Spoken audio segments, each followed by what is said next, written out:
Бишкекте алдамчылык жана мыйзамсыз миграцияга көмөктөшүү менен алектенген УКМКнын мурдагы кызматкери кармалды. Маалыматка ылайык алы 20 чет элдик жаран жашап иштеген тигүү цехинин ижарачысынан ири суммадагы акча алган. Алар Кыргызстандын аймагында уруксат документтери жок жүргөн.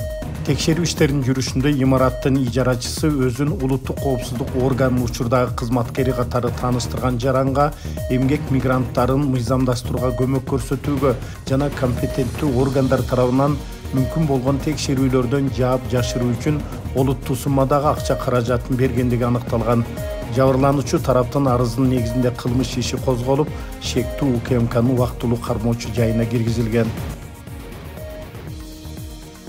Кара-Балта шаарында аянты 500 чарчы метрди түзгөн бала бакчанын имараты мамлекеттин балансына кайтарылды. УКМКнын маалыматына ылайык бала бакча 1997 жылы жеке адамдар тарабынан мыйзамсыз менчиктештирилип кеткендиги аныкталган.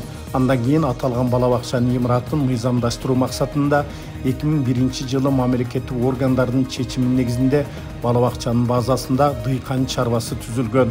Кийинчерээк мыйзамдарды бузуу аркылуу ал жайда авто мектеп ачылган.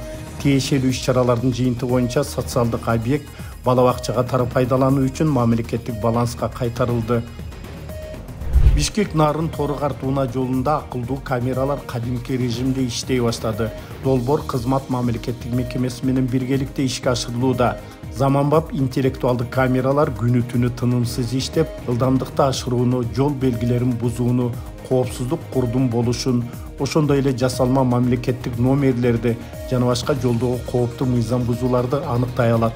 Мындан сырткары аталган жол бөлүгүндө ары 5 чакырым сайын көчмө аппараттык программалык комплекстер колдонулуп, автоураган системасы менен жабдылган 7 патрулдук автоунаа кызмат өтөйт. Аталган система жол эрежелерин бузган учурларды гана эмес, издөөдө жүргөн, айып пулдарын төлөбөгөн, соттун чечими менен каттоосу убактылуу токтотулган унааларды да автоматтык түрдө аныктайт. АКШнын Техас шаарында суу ташкынынан каза тапкандар 80 кишиге жетти. Анын 28 балдар, дагы 40ка жакын адам дайынсыз.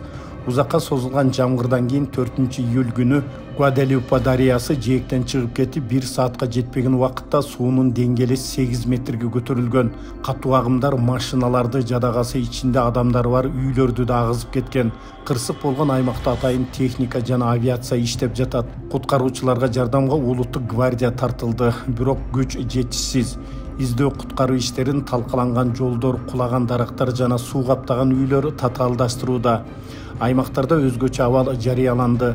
Жолдор инфраструктура талкаланган, телефон байланыш иштебей жатат.